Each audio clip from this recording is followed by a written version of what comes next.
હવે બીજા મુદ્દાની વાત કરીશું તો ગુજરાત કોંગ્રેસ ફરીથી વિખવાદોની આગમાં ઘેરાયું છે। જ્યારે પ્રદેશ પ્રમુખ શક્તિસિંહ ગોહિલના રાજીનામા પછી પ્રદેશ કોંગ્રેસમાં નેતૃત્વ શૂન્યતાની સાથે આંતરિક વિખવાદ ઊભો થયો છે। પાટીદાર નેતાઓ, જૂના વરિષ્ઠ કોંગ્રેસીઓ અને નવા કાર્યકરો વચ્ચે વિશ્વાસનો તૂટતો તારો પાર્ટીના ઘાતક સંકેત આપી રહ્યો છે। ગુજરાત કોંગ્રેસમાં ચાલતા આંતરિક વિખવાદો અને સંગઠન શક્તિના મુદ્દે પાર્ટીનું હાઈકમાન્ડ ગંભીર છે। ગુજરાત કોંગ્રેસમાં સતત રાજકારણ ગરમાયેલું છે।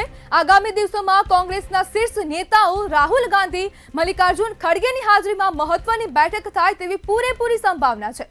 જ્યારે પાર્ટીમાં જૂના નેતાઓ, પાટીદાર નેતાઓ અને નવા કાર્યકરો વચ્ચે ચાલી રહેલા મતભેદો અંગે ચર્ચા થાય તેવી પણ પૂરેપૂરી શક્યતા છે। ત્યારે તમામ ભૂતપૂર્વ પ્રદેશ અધ્યક્ષો તથા કાર્યકારી પ્રમુખોને ફરજિયાત હાજરીનો આદેશ આપવામાં આવ્યો છે। ત્યારે હવે ગુજરાતમાં જે કોંગ્રેસમાં જે વિવાદો ચાલી રહ્યા છે, આંતરિક વિવાદોને કારણે હવે કોંગ્રેસની જે રાજકારણ છે તે ગરમાયું છે। તેને જ લઈને હવે કોંગ્રેસ હાઈકમાન્ડ હવે ચિંતામાં દેખાઈ રહ્યું છે અને હવે એલર્ટ બન્યું છે। ત્યારે રાજ્યના મોટા 7 નેતાઓને દિલ્હીથી તેડું આવ્યું છે।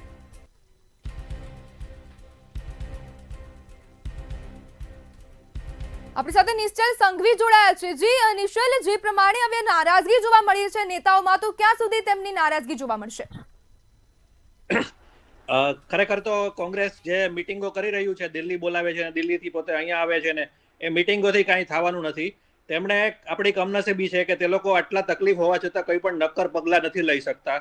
ધારો કે ગુજરાતમાં એક બહુ મોટી ગંભીર દુર્ઘટના થઈ છે ગંભીરા બ્રિજની, તો કોંગ્રેસ એક કન્સલ્ટન્ટ રાખીને એવા 5 બ્રિજ ગોતી કાઢે કે જેમાં આવું થઈ શકે એમ હોય, આવી દુર્ઘટના થઈ શકે એમ હોય, અને ભાજપને કે શાસક પક્ષને કહે તો તરત જ એના ઉપર એક્શન લેવાશે અને કોંગ્રેસનું નામના થશે ને લોકોને પણ ખબર પડશે કે કામ થઈ શકે છે।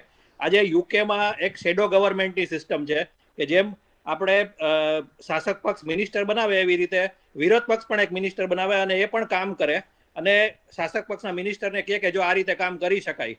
તો આ દિલ્હી તેડું બોલાવ્યા છે, બધા નેતાઓને 7 નેતાઓને અત્યારે બોલાવ્યા છે, પણ ચર્ચાઓ કરશે, એનાથી કંઈ થવાનું નથી। ખરેખર on the ground Sara educated માણસો રાખવા પડશે, ડોક્ટર, એન્જિનિયર, એડવોકેટ્સ, જે લોકો ઇનોવેટિવ અને ઇન્ટેલિજન્ટ નિર્ણયો લઈ શકે જેનાથી લોકોને રાહત થાય।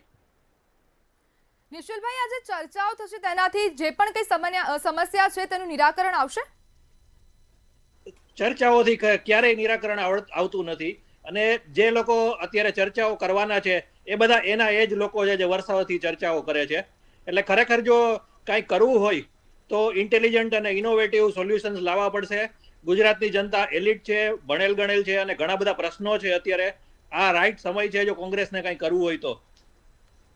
જી નિશ્ચલભાઈ, જોડાયા બદલ તે બદલ આપનો આભાર।